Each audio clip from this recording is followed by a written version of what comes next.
This episode is brought to you by the book For You From Me, written by Raj Daniels. I featured Raj on episode 88 of the podcast and can genuinely say he's one of the most uniquely interesting and wise people I have ever met. He has a way of teaching practical advice through his captivating style of storytelling. I think of the book For You From Me as a lens to see the world in a more empowering way, as well as a practical guidebook to develop an effective life strategy. So make sure to check out the book For You From Me at rajdaniels.com. That's RAJDANIELS.com.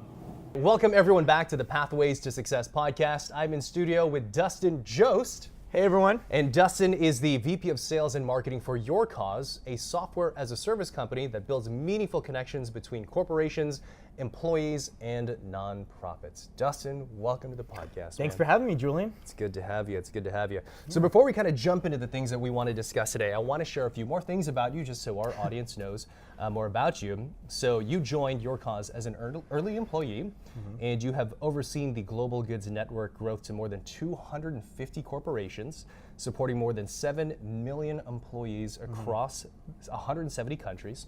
And you're also a partner and board member of the Social Venture Partners of Dallas. SVP is a good friend of the show.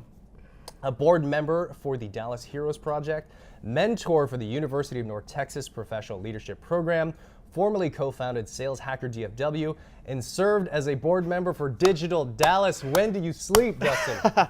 I get bored very easily, so I see gotta that. stay busy. Wow, awesome. Well, thanks for coming on the podcast. It's been a long time for us to get you on the show, so I'm excited to have you here. So Dustin, let's kind of reintroduce you to our audience here. So give us a little bit more about your story, your background. You have kind of a unique situation before you came into YourCause. So tell us more about you. Yeah, I think much like everybody, I had no idea what I wanted to do with my life. And so when I was in high school, I was a little bit more on the creative side. Yeah. I was somebody who loved music, I loved skateboarding, but I really wasn't good enough to be in a band, and I wasn't good enough to go out and get sponsored by some skate shop. And so I liked being part of the action though.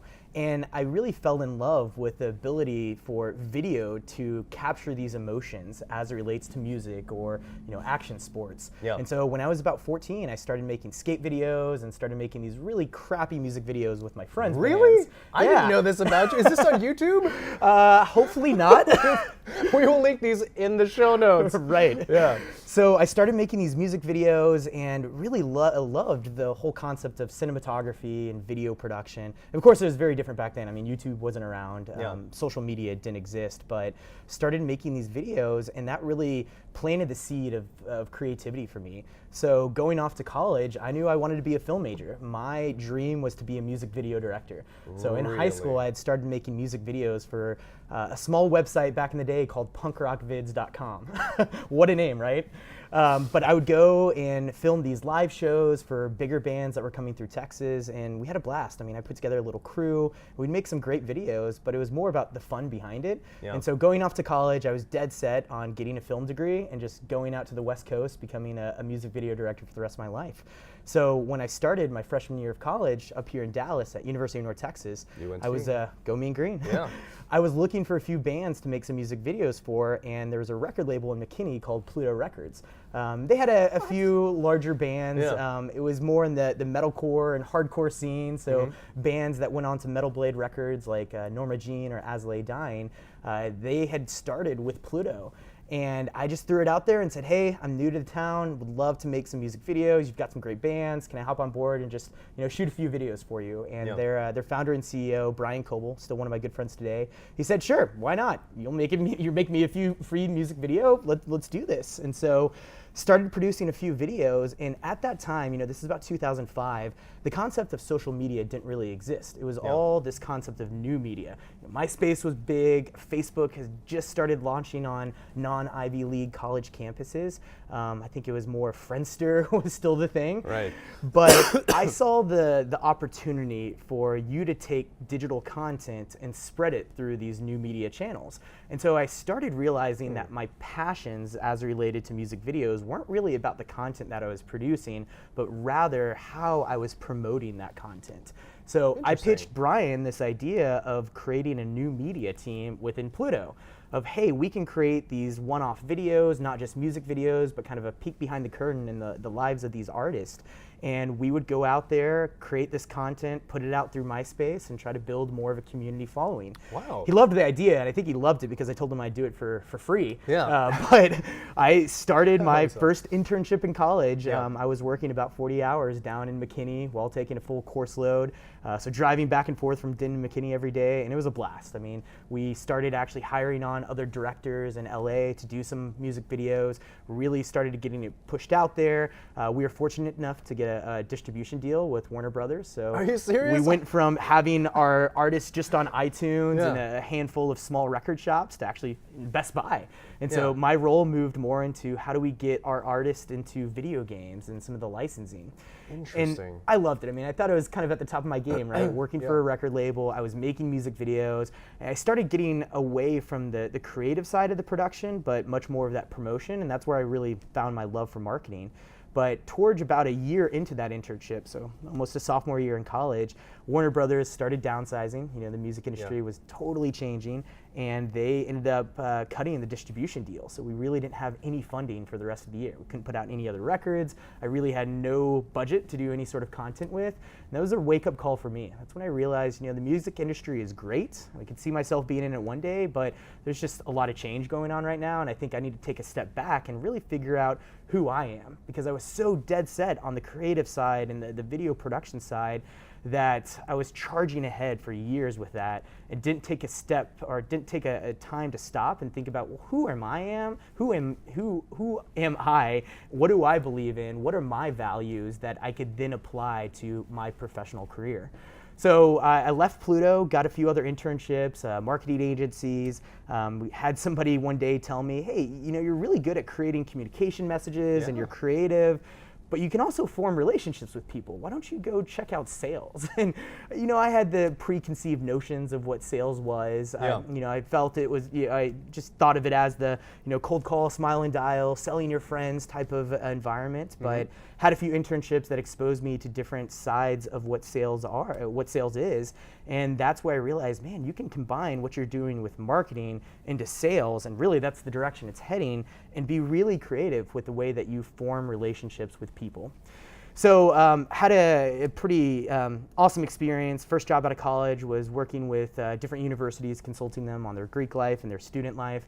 Came back to Dallas and started working in IT staffing and recruiting. Oh yeah, that's right, I forgot. That's right. Yeah. So it was great. Brutal sales. Brutal, man. right? Oh my gosh. You know what it's like. I mean, that is your activity-driven, metrics-driven. That was your first official sales job? First official sales job. Yeah, okay. So it is all about the relationship there, Sure, right? yeah. You don't have a product that truly differentiates yourself besides yourself as an account manager. Yeah, totally. So I definitely cut my teeth in that kind of sales, and there was a lot I liked about it. There was a lot that I didn't like, and I think what I was missing for me was the more strategic aspect of sales. Yeah. I didn't really have a lot of the autonomy. You know, naturally in recruiting and human capital sales, it's so activity driven that you end up being very much about what are my metrics today, not what is my freedom to know what my end goal is and then create my own metrics to get to that end goal.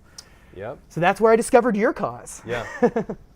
Wow. And so that was, so how long did you do staffing for? Yeah, I did staffing for about 2.5 years. Yeah. Yeah. And what was it about kind of YourCause that sort of like excited you initially? Because I knew it was very, I remember Nancy Hong set up a meeting at UNT. That's when I first met you. And it was like startup, there was like just a few employees into it, right? Yeah, I think back then we probably had about 20 to 30 employees at the time. But when I joined the company, we only had about 15. We only had 5 clients at the time too. So it was a bit of a gamble. Yeah, no, I remember because this would have been around 2012 or 13. Yeah, yeah. Because when I just started at Bottle Rocket. Yeah. Wow. So what was it that drew you? What did you not have in staffing that you saw in YourCause? One, the mission behind YourCause. The fact that we're a technology company. I realized in staffing that I loved technology. I loved being able to be on the cutting edge of what's coming next. And that's what I saw with YourCause. Is it was a technology company, but it's a technology that inherently does good. We help connect corporations and employees to the causes that they care about. Our founder and CEO has an incredible story. It's just based off of his passion and his hope to help a little boy out in Uganda. And so with that, all of those ingredients kind of mixed together to say it's a startup where I can have a lot of influence. It's a company that is on the cutting edge of technology and they're doing a lot of good. Checked all the boxes for me. And I think it was one of those where I knew I was going to be taking a gamble, but when you looked at those first 5 clients that YourCause had, companies like AT&T, Dell, and ACS, they were big companies that were trusting this small little startup with their employee giving and volunteering programs. So I knew that they probably weren't going to go out of business anytime soon. Sure, yeah. And I said, hey, let's go on this adventure. And that's where you've been. Yeah. So much of what we have to talk about really kind of exemplifies the mission behind YourCause. So unpack a little bit more about that story and about what you guys do as an organization. Yeah, I mean, I think Matt Combs is our founder and CEO. He is a tech entrepreneur. You know, he'll be the first to say that he's not a technologist himself. He's not going to be behind the computer coding. Yeah. But he understands how to build technology that connects people to create this sort of collective impact. Yeah. He did it in nutrition previously, and so when he got the idea for YourCause, he was on the trade-off or the handoff from his last company.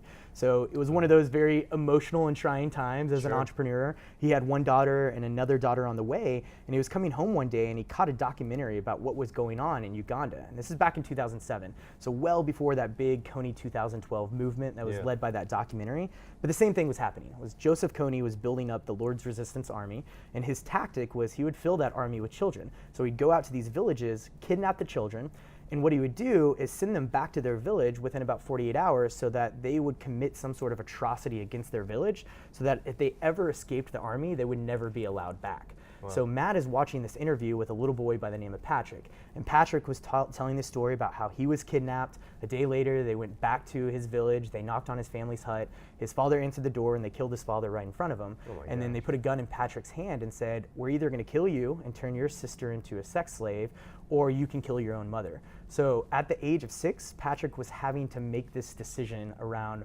who do I sacrifice in my life? And Matt, as the entrepreneur who's trading off his company, he was trying to make decisions on what do I do with the rest of my life.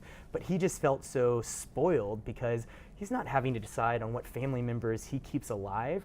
And the fact that there are people in this world that have to make those decisions on a daily basis, he just felt compelled to do something. So he picked up the phone and he called a few of his friends. He raised about $25,000 to help this little boy, or help this organization called Children of Uganda.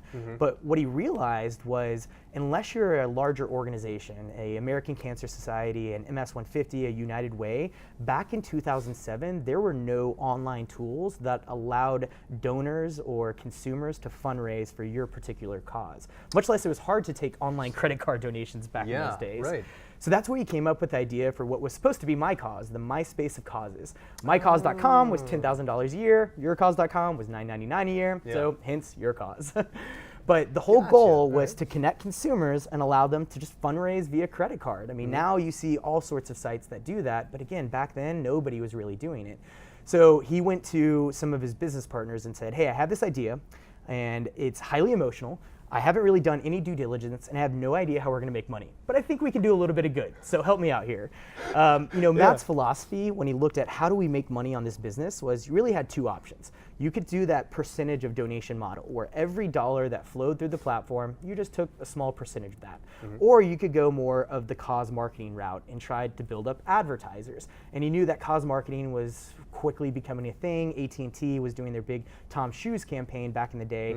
And he decided philosophically he never wanted to build a company that really profits off the generosity of others. You know, the way he explains it is, let's say you had $100 and each dollar of that $100 bought you a vaccine.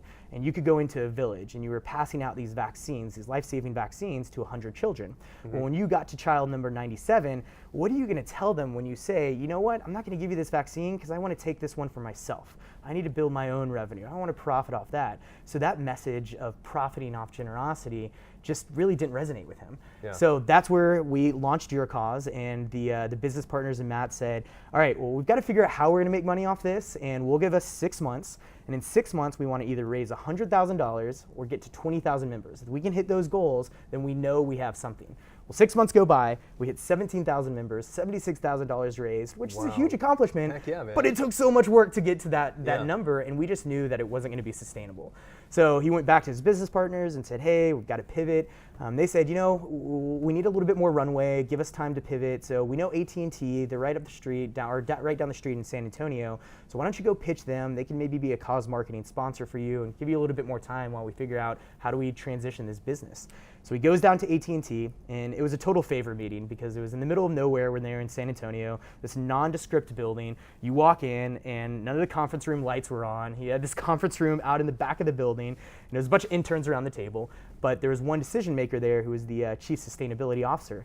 So when Matt is presenting his story and talking about what YourCause might be able to do with AT&T, he realized, you know, if I'm trying to build a community of people who want to go do good, and I want to get that community to be as big as possible, I have a community right in front of me. AT&T has 220,000 employees. What if I private labeled the solution and allow their employees to fundraise for their cause? So he pitched that, and at the end of the meeting, they said, yep, let's do it. So AT&T became our first client. We private labeled our solution. We launched it with them. They had a big disaster relief campaign for the Haiti earthquakes that happened that year. Yeah. And that's when we really knew that we had something, because AT&T CEO was on the Ellen show with this big check on how much they donated, and we realized that we were a part of that. And so that was the first beginnings of YourCause. Pretty soon after that, Dell came knocking on our door and said, hey, we hear you're doing this with AT&T. We want to do the same thing on volunteering. Yeah. And so we said, great, let's build volunteering together. And then ACS wanted to do payroll deductions. And then Medtronic wanted to do international volunteer grants. So the first few clients with YourCause really built what we have today, Amazing. which is a one-stop shop on all things employee giving, volunteering, and corporate philanthropy. You know, we basically help companies build cultures around doing good. That's incredible. So what exactly does the platform do though? How does it create those connections between employee, corporations, and nonprofits? Sure. So every one of our clients has a private labeled version of our platform. Got It's it. software as a service. So if you're an employee of Neiman Marcus or Fossil or AT&T, you log into the platform, and it's kind of your corporate philanthropic intranet. You can go and give to charities via credit card or payroll deductions. A company can offer a matching gift program. They can launch disaster relief campaigns. So when Hurricane Harvey and Irma hit and the Las Vegas shootings, we launched about 190 disaster relief campaigns. We did about $15 million for Hurricane Harvey alone. But it makes it really easy to launch that campaign and get that out in front of your employees and say, hey, let's help others. On the volunteer side, employees can find volunteer events to sign up for, they can log their hours, they can track dollars for doers grants, and then we also facilitate more of the private foundation, the corporate foundation application for grants. So when nonprofits are looking for a larger sum of money, they go to a corporation, and our software facilitates the review and approval process. So really, when you look at our business, we have the technology and the user experience side of it, but we also have the payment distribution. So last year, we processed about $500 million to charities. Every day, in the first 23 minutes that we open, we accomplish what we failed to accomplish in the first 6 months when we were launching our platform. We do about $100,000 in the first 23 minutes of every single day. Amazing. So to me, in Sure. my interpretation of what it sort of makes it easier, more accessible to participate in these kinds of opportunities because of the platform. It does. It Right? makes it a lot easier for employees to understand what their employer is doing, to connect with others who are doing something similar in the communities where they live and work, but it also helps the corporation tell their story. It might be to drive competition. It could be whether it's from a cause marketing or a branding standpoint, or really the return on investment for why a lot of companies offer these programs is because of talent attraction. You know, the fact is, millennials and Gen Z are coming into the workforce, and they expect to have these programs. These type of programs are no longer just considered a benefit. So for YourCause, we've seen a tremendous increase in interest from the small and medium-sized business space. About 4 years ago, we never really worked with companies who had under 5,000 employees, only because it wasn't a priority for them. In the last 2 years, the majority of clients that we've brought on are between 1,000 to 5,000 employees. That is awesome. Yeah, you know, about 60% of Gen Z who is coming into the workforce say they want to work for a company where their work has a social impact. But the concept of work has totally expanded.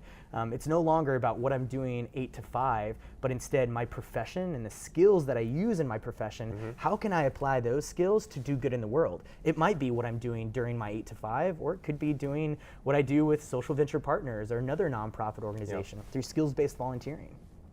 So you shared this idea, and it sounds like you kind of touched on it already, but what is this idea of the new workforce? What do you mean by that? Yeah, I mean, it's changing fast. It's really interesting because for the last probably 5-10 years, we've all been talking about millennials. And Gen Z is now just coming into the fold. They're starting to enter the workforce, and they're very similar to millennials, but they're also vastly different because they've learned from millennials. The millennials who have gone into the workforce and who have struggled to find a job or to retain a job or to utilize their degree. So they're looking for a higher sense of security within their job. So they're starting to go more towards larger corporations. Interesting. Yeah. And how old are Gen Z people? Like, what's So Gen Z, your oldest, are going to be right around the 22, 23 age right now. Interesting. Yeah. I still call those guys millennials, so I'm completely wrong. No, but that's Sure. interesting. It's almost like it's swung in the other direction. It has. But what stayed consistent with them Yeah. is their interest in doing something that's meaningful to them. They're Interesting. interested in building these meaningful relationships. They're interested in working for people who are genuine, from not just working for money or for status, but instead for purpose. They want to feel like their work has purpose and that they're not just going to check the box. Interesting. Yeah. I also know that you kind of dissected sort of like the motivations the workforce has in, money, status, and purpose and stuff like that. Tell us how all that sort of works together. Yeah, so everybody's going to be motivated to work for different reasons. Yeah. Money, status, and purpose are really the three biggest ones. Aaron Hurst, who runs a company called Imperative, and they do this big study every year called the Global Purpose Index, found that about 38% of the workforce works for purpose, not just money and status. And he found that those who work for purpose, they have 125% higher performing teams. And about 50% of those who work for purpose are more likely to have leadership roles. So this concept of purpose is becoming a much bigger conversation within corporations because it's one, how do we identify people who work for purpose, but then how do we cultivate this sense of purpose? How do we nurture that sense of purpose? Yeah. And the fact is every company is different, right? At YourCause, we're really fortunate because what we do on a daily basis has some sort of purpose. The technology that we build, the mission that we have, it's directly contributing to bettering the lives of people. Yeah. But other companies who might be a little bit more transactional, maybe they're just building a business, they maybe see this disconnect between what is the purpose that we as a company have and what's the purpose that we're instilling in our employees. The truth is you can instill purpose in any employee because it's a matter of what is the impact that they're having on the business. And we talk a lot about how do we motivate sales teams. And we know across the board, money is probably one of the biggest motivators to sales teams. Absolutely, yeah. And you can create different comp plans, different spiffs, and different incentives behind that. But as a sales executive or a business development executive, you also have purpose because you are helping businesses solve problems. If you're in a B2B sales environment, you are selling a product that will help a business solve a problem. But what happens is salespeople don't necessarily see where that connection actually happens. They go off and sell a client, they implement the product, but they never maybe hear back on how that product was implemented. What are the successes that this actually allowed this client to have? And so one of the ways that a lot of sales teams can instill purpose and really arm their sales executives with better stories is by taking those case studies that marketing does on how did this client use this piece of software, this technology, bringing it back to the salesperson, have that salesperson actually lead the discussion around that case study to ask questions or interview the client around, hey, I sold you this piece of software. Over the last year, what has it helped you achieve? Put that in the hands of the sales team, and now the salesperson understands the purpose that I play in this organization and to my customers. Plus, you've just armed me with a great story that I can also go and tell other clients. Interesting. Yeah. I want to further unpack like how to do how you have experienced motivating salespeople. But as far as the YourCause offering, right? Yeah. Like, are you able to see like an actual correlation of kind of this mission-driven culture and like revenue and profit? You can. And it's funny because it's not a direct line, right? Yeah. It's more of a dotted line. Sure. You know, there's two sides of it, right? And there's two sides of stakeholders on corporate social responsibility. You have the consumer side, and then you have your employees. And the consumer side is a lot more ambiguous because it's more about how does a consumer feel about the brands that they're buying from. And we know that millennials and Gen Z are all about that, right?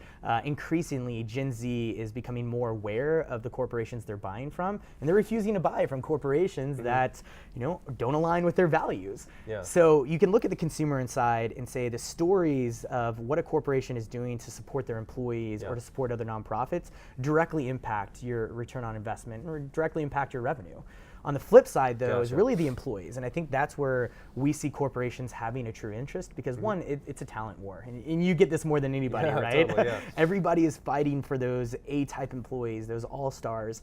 And those all-stars are ones who want to work for purpose. And so having corporate social responsibility or a way for an employee to feel like their work is full of purpose, but also how the corporation supports them and living by purpose is a great balance.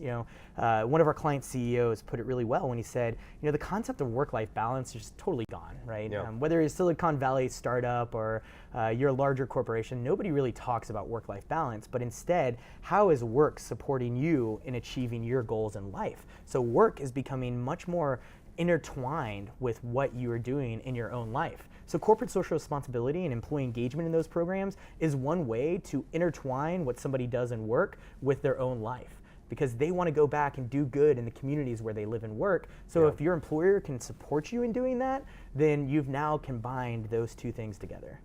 Interesting. Interesting. Dustin, you oversee a team of salespeople. I do. Right? So how big is your organization? About 20 right now. About 20 right now, right?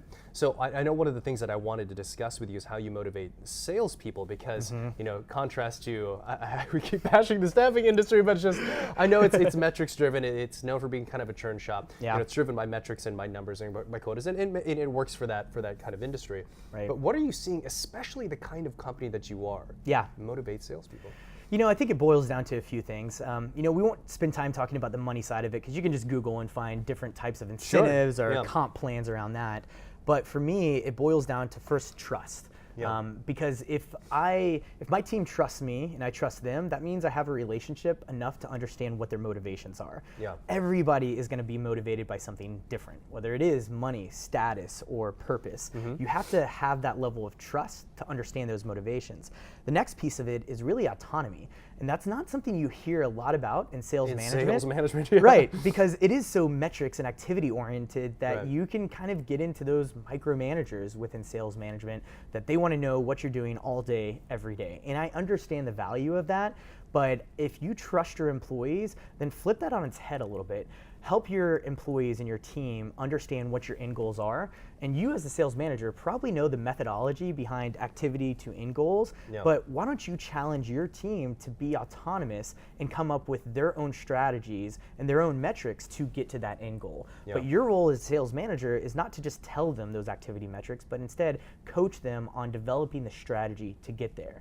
And I understand that's really risky, right? I mean, at the end of the day, you have this number in mind, and so you have to trust your employees and also let them fail. You don't want to let them fail when it comes to reaching that overall target, which is why you have to fail fast. But let them develop a strategy, test that strategy, establish the success metrics or the hypothesis behind that strategy, and understand how to pivot when you know that it's time to pivot.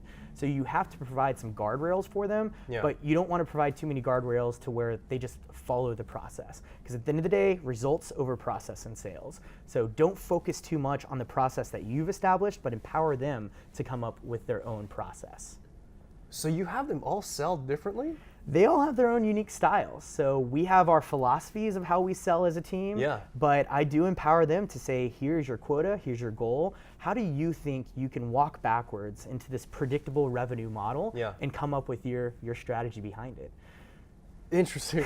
So I'm curious, of your top performers, what's one thing that they're doing differently that you don't really see in sales anywhere else? They are infinite learners, and they're infinite learners not in the way of they want to go home, read every blog post or every book, but instead they want to get practical experience. And this is where we can talk about how social impact can give you a way to develop your own sales leaders. And one of these concepts that I am just fascinated with is, skills-based volunteering and nonprofits. When somebody goes to volunteer for a nonprofit and their goal is to help raise funds, people are naturally attracted towards fundraising, social media, more of the traditional marketing behind nonprofits. Not a lot of people focus on development, which is truly going out there and applying a sales methodology to get big donors or corporate donors, or to help a nonprofit establish a plan on how do I create corporate partnerships that at the end of the day will help me generate some sort of either recurring revenue or major gifts, some sort of grants. So imagine if you could walk into a sales team where you have some upcoming leaders, some people who are kind of showing some signs of creating strategies, you're empowering them with strategies. And of course, you want them to be successful at work, but you also want to give them those opportunities to fail. Well, what if you could have them walk into a nonprofit and work with that nonprofit to create their sales strategy? So instead of focusing on social media campaigns and different marketing messages, branding and design, they're focusing on sales messaging. How are you even approaching major donors? How are you curating the relationship and showing them the value of your nonprofit as it relates to that major donor's motivations to even donate to an organization? How are you going into a corporation with the right type of messaging, the right type of promotion, the right type of decks, whatever it might be? How do you even get your foot in the door at a corporation? How do you understand who to identify? What's your lead generation strategy behind that? So connecting them to nonprofits and allowing them to test out different strategies that they maybe have seen worked within the company, but they want to put their own spin on it, gives them a little bit of a playground to come back into your company and apply those same strategies that they did with a nonprofit, see how it works. That's okay. So do all your salespeople do this? Like, you know, some of them are starting to. Yeah. We're starting to work with an organization, first 3 years here in Dallas, that are doing some great work. Triggers Toys, we've done some Triggers Toys. with. I had Brian on the podcast. Yeah, he's that's great. Right. Yeah. Right. So our team helped on some messaging behind their corporate strategy and their overall vision as a company or as a nonprofit. Yeah. So there's a lot of opportunity out there. You got to find the right nonprofits that are at the right stage too. I think some nonprofits can be very early on, others that already have that great corporate strategy in place. Yeah. So this also encourages a salesperson to go in there and first listen. Just like they would with prospects, they have to really understand the pain points, the vision, the resources, and then come up with a solution instead of just selling more of a transactional platform technology or sale. Do you know what I love about this approach, Dustin? And quite frankly, I don't really hear this in sales trainings because it's not a quick fix. You're helping develop their character in a way. Yeah, that's a really good way to put it. You're helping develop, it's not just about tactic, it's not just about phone calls, it's about building your character, adding value, but also learning along the way. Right. Right. It gives them a way to also have purpose, right? Yeah. Especially when you are selling a product that maybe has a disconnect from what their motivations are as it relates to purpose. Yeah. When they can apply those skills that they use on a daily basis and see how those skills can actually make a direct impact on nonprofits, on individuals, on people who are in need, then it gets them really excited. And then they want to go back and refine those skills in their day-to-day. And it's now experience. They're no longer selling from theory, it's real. Right. And it's less selling and more like actually telling based on an actual case study for results. And you hit on a key word, is experience there. Yeah. You know, for years, commissions and spiffs have all been about money, or maybe, you know, an experience where you go out with the CEO. But I think when you can create an experience that really aligns with somebody's value and somebody's interests, so this is where it goes back to that trust factor. If you know what your employees are interested in, and when they hit that goal, and maybe it's not just their quota, but it's a goal around behavioral spiff, then you give them that experience that means something so much more for them. It shows that you as the manager know them, you listen to them, and you've now incentivized them with something that means a lot more in their lives. Yeah, I love it, I love it. Looking at a salesperson who's struggling with their confidence, what's a few things that you would recommend to that individual? You know, I think what we just talked about is a great way to instill confidence, because confidence comes with a lot of experience too. We talk a lot about having this level of infectious confidence at YourCause, where you are confident enough in the solutions that you're providing that you can actually get other people excited about it, whether it's the prospect, whether you're dealing with our product team, our engineering team, but you have this confidence in your vision. And I think confidence just comes from being able to understand the direction that you're going, the end goal of either the company or the product, but then have that time where you can actually see it come to fruition. So maybe you're seeing your strategies come to fruition by volunteering for that nonprofit and building that strategy, or because you did sell that one client and now you're playing a role in developing a case study on how that client was actually able to achieve success. But it does come from having those different conversations, but knowing what the vision is at the end of the day. So we talk about purpose, right? And a company, not only can an individual have purpose, but a company can have purpose. A company has a clear and defined mission statement and values. It is really important for everybody within the company to understand what that company's purpose is. Because if you understand their purpose, then you're a lot more confident in being able to deliver the message of the company. So as leaders and executives within the company, your number one goal has to be to get that message out there and make sure that it's clearly defined and that everybody understands it on a daily, weekly, and monthly basis. And of course, that's going to change over time. But when you change those messages or those missions, those values, you have to make sure that you communicate them. I think that's something that a lot of companies fail to do, and then it creates that disconnect between the sales team and the corporation because they no longer understand what are we even here to do. But when you keep that message clear, then it makes it a lot easier for your sales team to have the right type of vision to go out to the market and be confident in their own message. Wow. Yeah. What would you consider to be is like a really common mistake that salespeople make?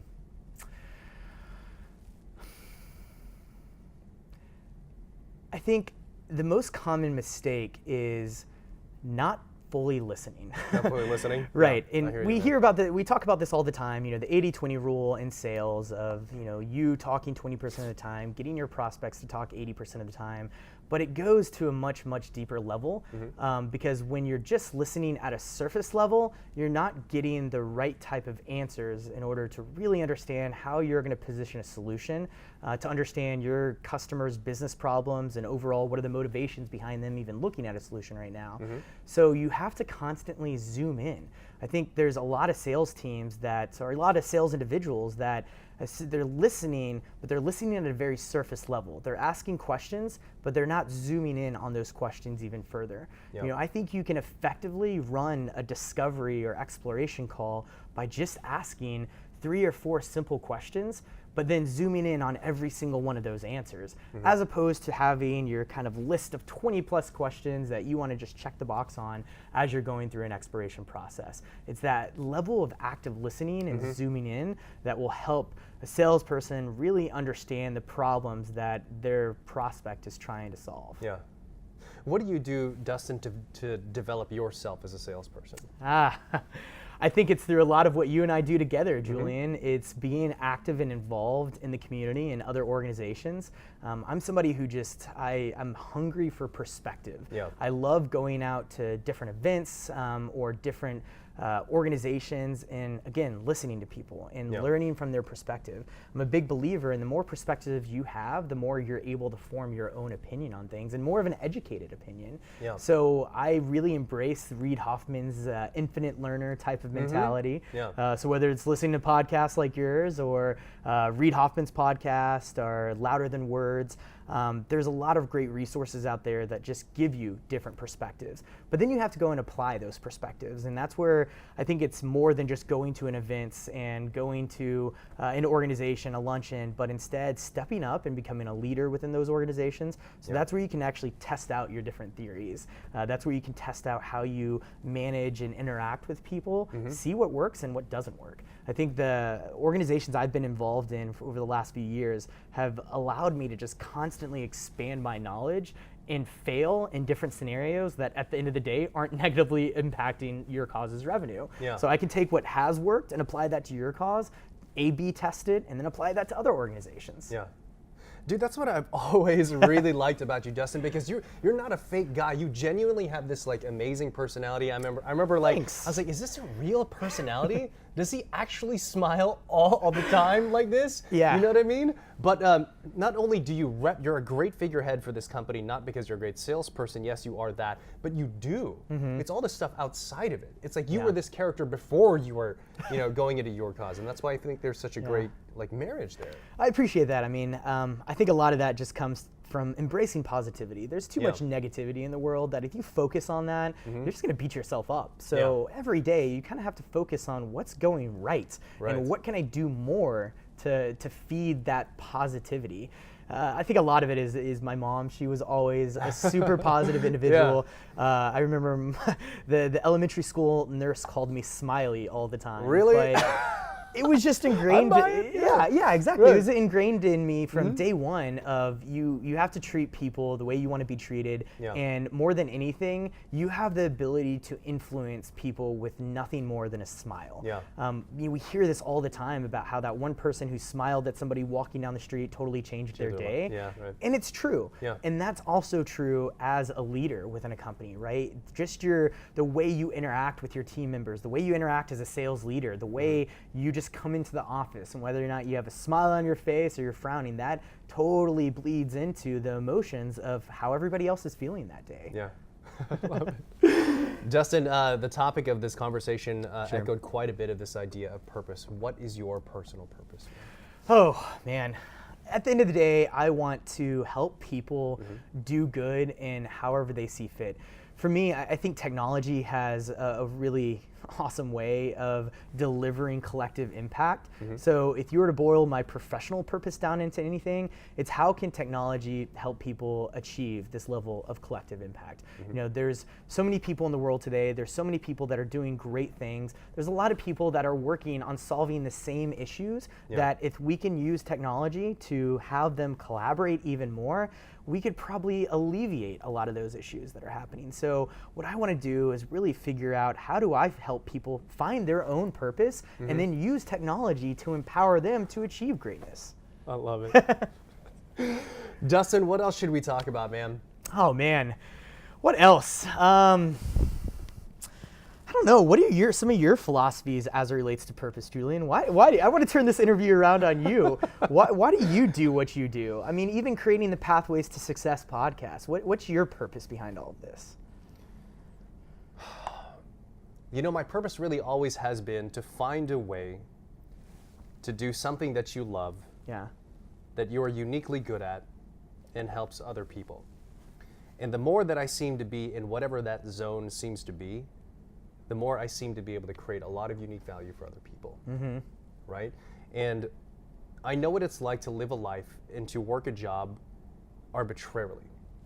When I have a mission or a purpose or a passion that I follow, my level of output just magnifies. I feel much more intentional about the things that I do, and that's why I absolutely believe in everyone does have a unique purpose. I just don't think a lot of people try to find theirs that often, to be honest with you. So how did you go about finding your own purpose? By being lost a lot, right? And by really just trying a bunch of different things. So Tim Ferriss, he says, sometimes the word finding your passion is too daunting, right? So he says, follow your curiosities, follow your interests.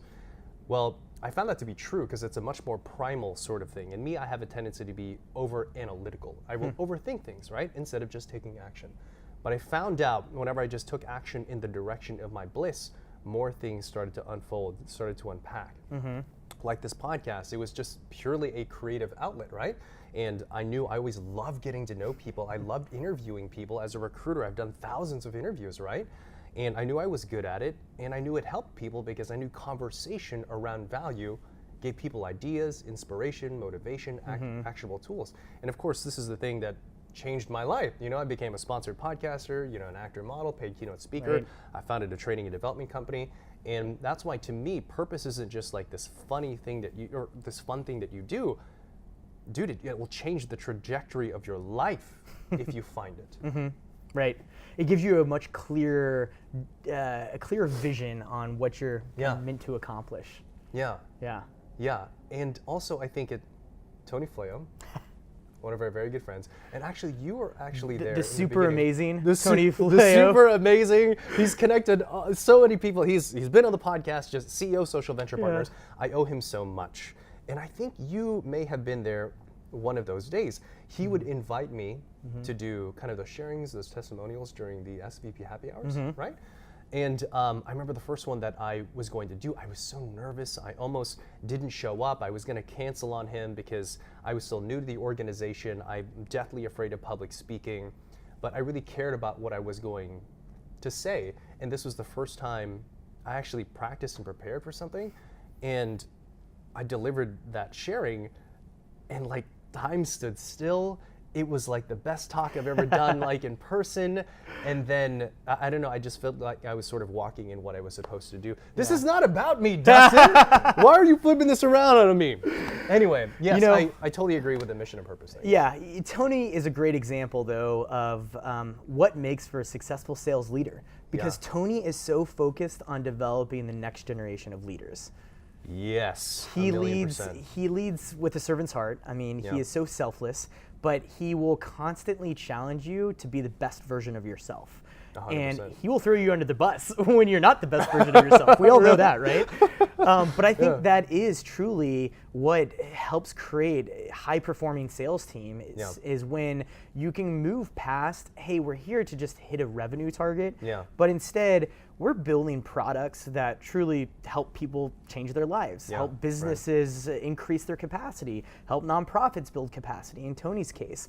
But for him, he's constantly looking for opportunities to challenge somebody to build something themselves. And I think that's something we talk a lot about at YourCause. One of the biggest things we look for in somebody is, are they a builder? Have they ever built something in their lives? Maybe it be a student organization. Do they have a hobby that themselves, like you have with podcasting, where you've learned it all yourself, you've invested in it, you've gone out there and found mentors? What have they done outside of work to be a builder? Or what have they built inside work? You know, are they an entrepreneur? Or do they have aspirations to be an entrepreneur?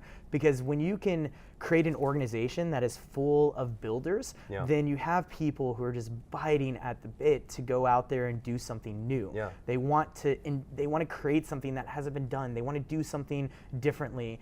And especially when they can learn from other people's stories. So when they can look back at how have we been successful in sales in the past? What is the process that we've built? But how can I continue to grow on that process? And again, just like you would in a discovery call, keep zooming in, keep questioning how do we build upon what we know we do best, and then build that into the organization. I love it. I love it. I love it. I forgot to ask, and it's such a critical part of the YourCause story, which really was foundational to the origin of YourCause. What happened to Patrick? That's a great question. You know, it was a few years ago where Matt and I were talking, and he realized we've helped a lot of people find their causes and connect to their causes. But he's never closed the loop on his cause. This one little boy in Uganda was the reason why he started YourCause. I mean, Patrick is the reason why I work at YourCause. I mean, I have him to thank for my career. So he came to our all hands meeting, and Matt said, you know, I have never really figured out what happened to Patrick. You know, he could have been killed. We have no idea, but I feel really guilty. So I'm going to throw out a challenge to the company. And if anybody can just figure out what happened to him, I'll buy you a round trip plane ticket anywhere in the world you want to go, right? That's pretty good incentive. So about 10 minutes later, the guy who led lead generation on my team, so he's basically our professional stalker, he came running upstairs and he hands the phone over to Matt. And it was a guy by the name of Tim Sandler, who was the producer of that documentary that Matt watched so many years ago. And about 5 minutes in the conversation, both Matt and Tim were just bawling, crying. It turns out that Tim had stayed in touch with Patrick and had supported Patrick in going to school, and Patrick was actually teaching in Uganda. And he had the resources to connect Matt to Patrick. So now Matt and Patrick talk on about a weekly basis. They Skype all the time. We send him birthday cards. He has kind of gotten a taste of what he's helped us build here at YourCause. But Matt is actually helping to fund a little business that Patrick is starting. He's building a little marketplace in his village because the closest store is a couple miles walk. And so Patrick is building a store right next to his classroom, and he's hiring people from the village to man this store. And we bought him a bike and a computer. So it's been pretty amazing to connect back with this little boy who has inspired us to, you know, build a company that has given nearly $2 billion to charities and tracked nearly 30 million volunteer hours. So we still talk to Patrick, and we hope to bring him over to the States to just get some exposure to what it's like in America, to really see the company that he's helped us build. So yes. Yeah, so we're working on getting him his Yeah. visa. So hopefully within the next few years, we'll be able to bring him on over and give him a little taste of what it is to be a part of YourCause. Yeah. Yeah. Amazing, amazing. pretty incredible. I'm glad you caught us and made sure to close the loop on that, because that really is an incredible story. It is. It's pretty rare that you get to really meet the inspiration behind why somebody starts a company, and the fact that it is one little boy that we've built a profitable technology company around that has helped do so much good. Yeah. So I don't know if Patrick really understands the impact that he personally has made in all of our lives, but hopefully when he comes over here, we'll really be able to see and feel it all. Wow. Yeah. Wow. Well, Dustin, on the previous tag, I asked you what your purpose was. Close us out with what is YourCause's overall purpose? Our mission is to connect as many people to the causes that they care about. Today, we've done it through corporate social responsibility, but we're really excited about some of the plans that we have moving forward. We're building the Global Good Network. It's the world's biggest and best corporate citizens, employees, and nonprofits that are truly making a dent in our universe. Yeah. Dustin, how do people connect with you? How do they follow YourCause? Yeah. Give us all this information. Yeah, so we do a lot at YourCause to study our own data, understanding what really motivates people to get engaged in corporate social responsibility programs. So check out YourCause.com. We have a lot of case studies, a lot of insights on everything from matching gift programs to employee volunteerism. And the fact is, you don't have to have 1,000 employees to go out there and do good in the community and get your employees inspired and engaged. It's all about just starting small and keeping it simple. So check out YourCause.com, connect with me on LinkedIn, add me on Instagram, Facebook, Twitter. You'll find me everywhere. And we'll make sure to have all of his contact information as well as YourCause's in the show notes. So Dustin, this has been a pleasure, man. Thanks for coming on the podcast. Thanks, man. Julian. Appreciate it, man. Everyone else, thank you for tuning in. Make sure to subscribe, comment, and share. And we'll see you next week on the next episode of the Pathways to Success.